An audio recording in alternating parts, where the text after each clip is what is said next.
ಇಂಥವ್ರ ಬಗ್ಗೆ ಇದೆ. ಹಾಗಾಗಿ ಅವ್ರು ಸಹಜವಾಗಿ ಸಣ್ಣ ಪುಟ್ಟ ನಮ್ಮ ತಪ್ಪುಗಳಿತ್ತು ಅಂದ್ರೂ ಕೂಡ ಮನ್ನಿಸ್ಬಿಟ್ಟು ನಮಗೆ ಓಟ್ ಹಾಕ್ಬಿಡ್ತಾರೆ ಅವರು. ಆ ಥರ ಪ್ರೀತಿ ಇರೋಂಥದ್ದು. ಆದರೆ ಕುಶಾಲನಗರ ಬ್ರಿಡ್ಜ್ ದಾಟಿ ಇಲ್ಲಿ ಬಂದಾದ ಕೂಡಲೇ ನಮ್ಮ ಹತ್ರ ಜಾತಿಗಳು ಜಾಸ್ತಿ, ಒಡಕುಗಳು ಜಾಸ್ತಿ.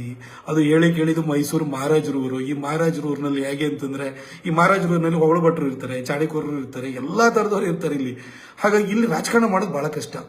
ಈ ಮೈಸೂರು ಭಾಗ ಹೇಗೆ ಅಂತಂದ್ರೆ, ನಮ್ಮ RSS ಸ್ಟಾಲ್ವರ್ಡ್ಸ್ ಕೂಡ ಮೈಸೂರಿನಲ್ಲೇ ಬಂದಿದ್ದು. ಅದು ನಿಮಗೆ ಕೃಷ್ಣಪ್ಪನವ್ರು ಇರ್ಬೋದು, ಮೈಚಾ ಜಯದೇವರು ಇರ್ಬೋದು, ಸೂರಮ್ಮಣ್ಣವ್ರು ಇರ್ಬೋದು, ಎಲ್ಲರೂ ಈ ಭಾಗದಲ್ಲೇ ಬಂದಿದ್ದು. ಆದರೆ ಇಲ್ಲಿ ಏನು ಅಂತಂದ್ರೆ, ಇಲ್ಲಿ ಅಷ್ಟು ಸುಲಭವಾಗಿ ಯಾವುದೇ ಸಂಘಟನೆ ಸಿದ್ಧಾಂತ ಬೇರ್ಪಡೋದು ಬಹಳ ಕಷ್ಟ. ಯಾಕೆಂದ್ರೆ ಅಷ್ಟು ಜಾತಿಯ ಒಡಕುಗಳಿದೆ. ಇದ್ರ ಮಧ್ಯದಲ್ಲಿ ನಾನು ಇಲ್ಲಿ ಬಂದು ಅಭಿವೃದ್ಧಿ ಕೆಲಸ ಮಾಡಬೇಕು, ಪಾಲಿಟಿಕ್ಸ್ ಮಾಡಬೇಕು, ಸಂಘಟನೆ ಕಟ್ಟಬೇಕು, ಎಲ್ಲ ಕೆಲಸಗಳು ನನ್ನ ತಲೆ ಮೇಲೆ ಬಂತು.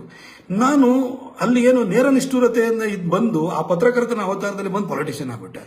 ನಾನು ಅದನ್ನೇ ಕೂಡ ತಿರ್ಸಟ್ಟಾಗಿ ನಾನು ಮಾತಾಡ್ತಿದ್ದೆ, ಕಿರಿಕಿರಿ ಆಗ್ತಿತ್ತು. ಅಲ್ಲಿ ನಾನು ಯಾವುದೋ ಮೂಡಲ್ಲಿ ಬರೀತಾ ಇದ್ದೆ. ಇಲ್ಲಿ ಆಗಲ್ಲ, ಮೂಢನಂಬಿಕೆ ಕೆಟ್ಟಿರಲಿ ಸರಿ ಇರಲಿ, ಜನರ ಜೊತೆ ಮಾತ್ರ ನಗ್ತಾ ಮಾತಾಡ್ತಿರ್ಬೇಕು. ಇದಕ್ಕೆ ಫೀಲ್ಡಿಗೆ ಅಡಾಪ್ಟ್ ಮಾಡ್ಕೊಳ್ಳೋಕೆ ನನಗೆ ಭಾಳ ಕಷ್ಟ ಆಗೋಗ್ಬಿಡ್ತು. ಮತ್ತೆ ಯಾರೋ ನಮ್ಮನ್ನು ಪ್ರೊಟೆಕ್ಟ್ ಮಾಡಲಿಕ್ಕೆ ನಮ್ಮಪ್ಪ ಮೊದಲೇ ಸತ್ತೋಗಿ ಆಗೋಗ್ಬಿಟ್ಟಿತ್ತು. ನಮ್ಮಮ್ಮ ಯಾವುದೋ ನಮ್ಮೂರಲ್ಲಿ ಹಳ್ಳಿನಲ್ಲಿ ನನ್ನ ತಮ್ಮಂದಿರ ಜೊತೆ ಬದುಕ್ತಾಳೆ.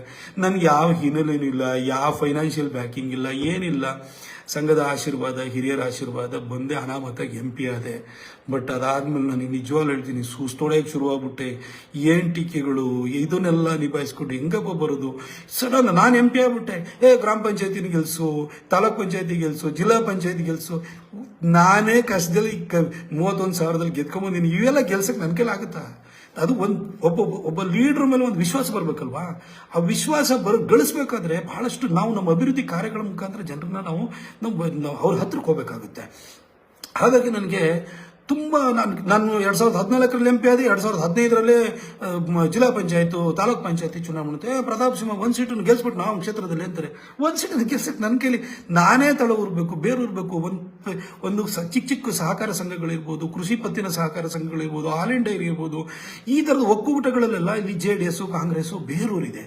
ಇಲ್ಲಿ ಬಂದು ನಾನು ಅವ್ರ ಜೊತೆ ಅದರೊಳಗಡೆ ಪೆನೆಟ್ರೇಟ್ ಆಗ್ಲಿಕ್ಕೆ, ಇನ್ನೊಂದಾಗ್ಲಿಕ್ಕೆ ನಾನು ಅಭಿವೃದ್ಧಿ ಕಾರ್ಯಗಳ ಮುಖಾಂತರವಾಗಿ ಜನರ ಹತ್ರ ವಿಶ್ವಾಸನ ಗಳಿಸಿಕೊಂಡು ಆನಂತರ ಅವರು ನನ್ನ ಮಾತಿಗೆ ಬೆಲೆ ಕೊಡುವಂತ ಒಂದು ವಾತಾವರಣ ಸೃಷ್ಟಿ ಮಾಡ್ಕೊಳ್ಬೇಕು. ಹಿಂಗೆ ಅನಾಮತಕ್ಕೆ ಆಗಕ್ಕಾಗುತ್ತೆ? ಪ್ರತಾಪ್ ಸಿಂಹ ಗೆಲ್ಸ್ಬಿಟ್ನ 2015 ಎಷ್ಟು ಜನ